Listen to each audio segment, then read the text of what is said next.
In 2018, I got invited out to Austria to work with the Red Bull Skydive team, and that was a really unique experience. It was me and Max. I was jumping at Peregrine, he was jumping at Petra, and a lot of people at the time when we were trying to do this like XOW project were saying that you can't fly together really well, like they're not compatible. So we kind of thought that was bullshit. I can't say that, can I?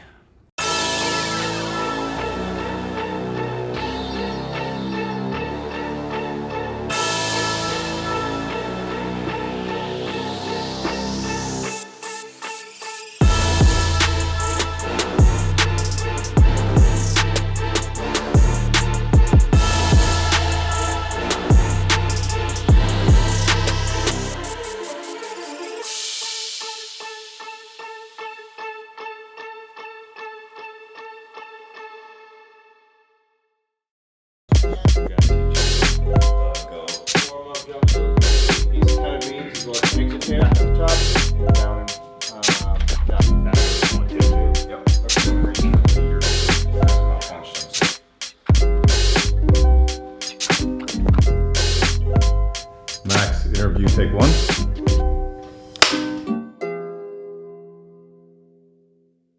I got into canopy flocking by accident.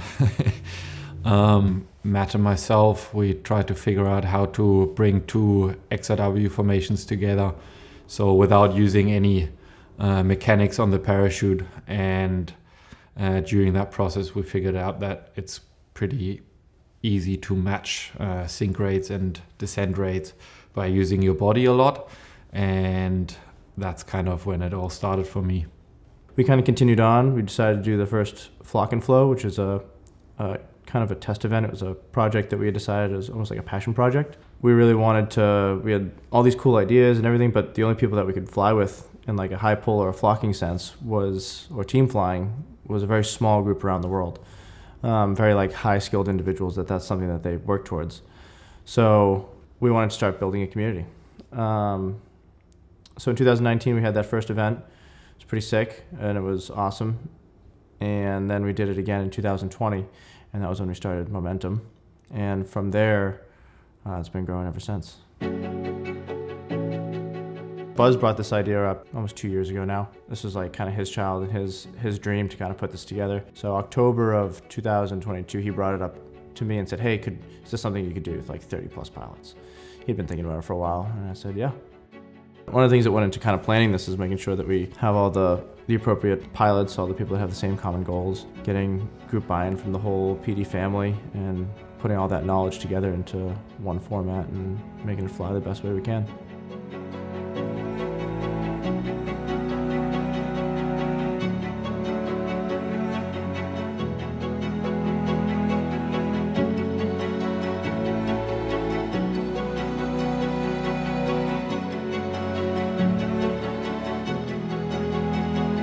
So what it takes to build an event like this, obviously, is just a ton of back-end work and safety planning. I think a lot of people don't think about the safety behind it and like how, like even build a formation like this, and then let alone break it apart.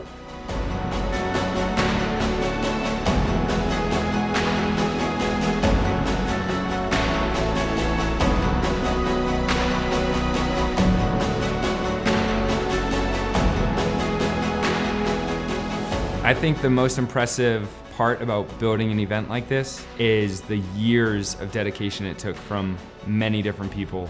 High performance canopy flocking where you're not touching one another started in maybe the late 90s, the early 2000s, when high performance parachutes were just coming to the market, just being played with and tested. The logistics to just put this on is impressive as well. You know, getting everybody together, figuring out who can fly in what slot and what position, but also the 20 plus years of canopy flight that has developed to a point that we can actually do this.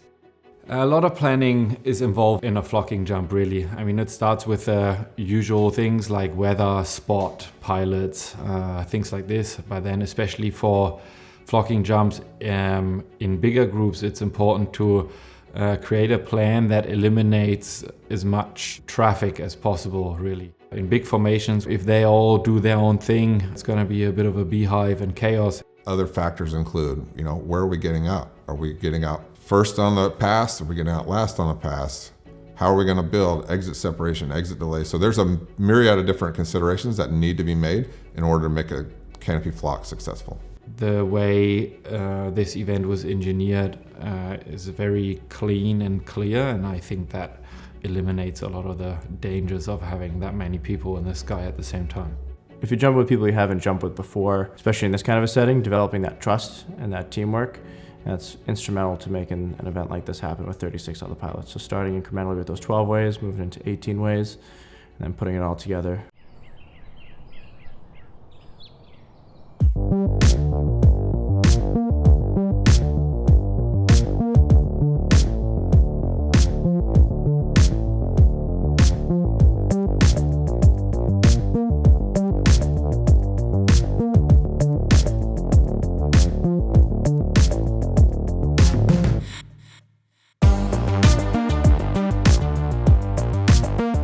Every time you bring a group together, even if you have jumped together before, you need to reset communication standards.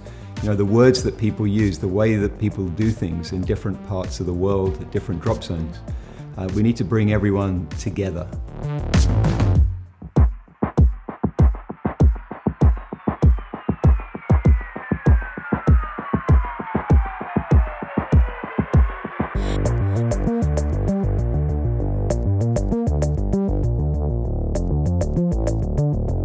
We have a lot of top talent that's part of the event, and so what we did was take everyone from all these different organizations, whether it be the PD Factory team, Flight 1, any of the Alter Ego pilots, Highlight skydiving team, and just regular PD athletes. And we divided them up among each group, so we have representation from every major organization in school within the subgroups that we have.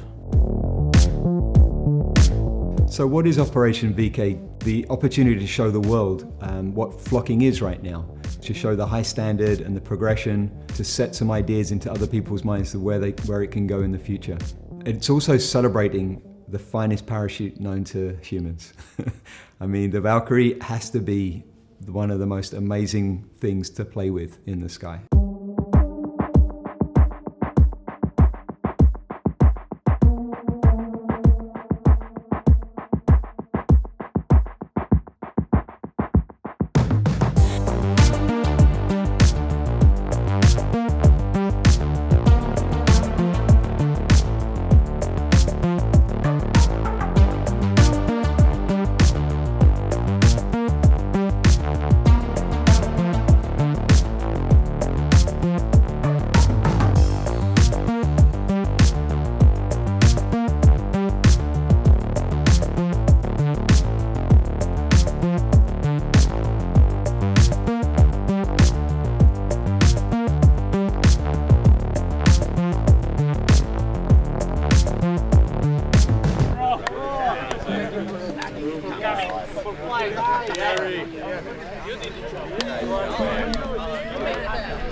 A lot of people will come up and be like, hey, that's super cool. I can't wait to do that. Like, I can't wait till I'm jumping something that small where I can start flocking. And usually the answer is like, why are you waiting?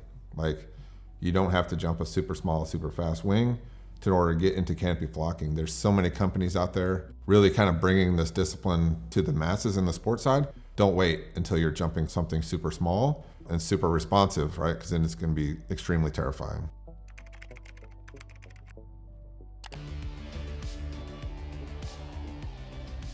Most of the flocking that you'll see on the internet these days does involve smaller canopies.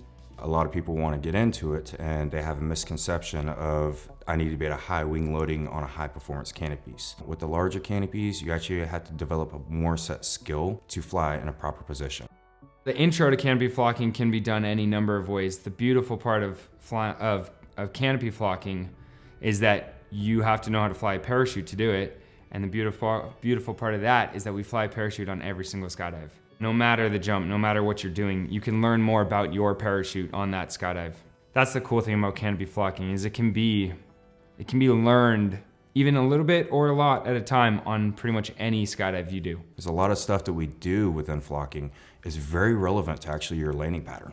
So it's going to make you an all-around better canopy pilot, not just for flocking, but for safe landings. I think for anyone that's inspired by Operation VK to think about flocking, you're never going to substitute time under a wing. So the more time you go out there and fly your canopy, the more you're going to develop your skills. And then definitely take advice and take coaching. When you try anything new, you should never be doing it on your own. So I'm glad to see now that there are many flocking camps with people who can fly all different types of wings.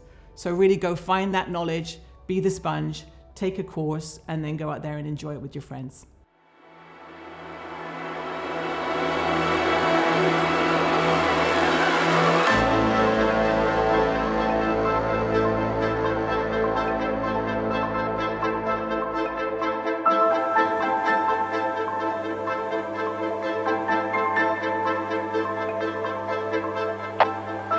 Traffic. 2 minutes to skydivers over the field, 15,000 feet and below. 2 minutes to skydivers over the field.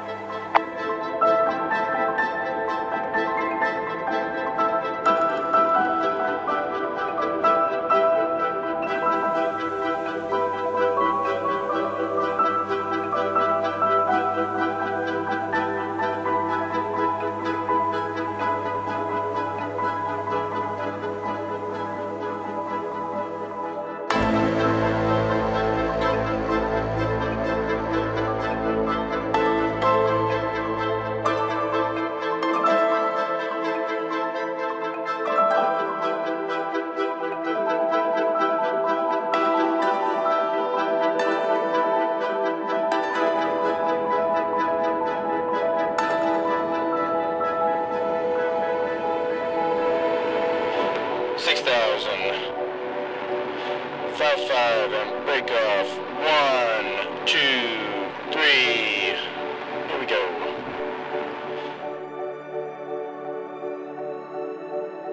What's special about Operation VK is that we all come together from different walks of life. We all come from different schools, different organizations. So it's kind of cool to put everyone together in one setting and all achieve a common goal to grow this new discipline and grow the community.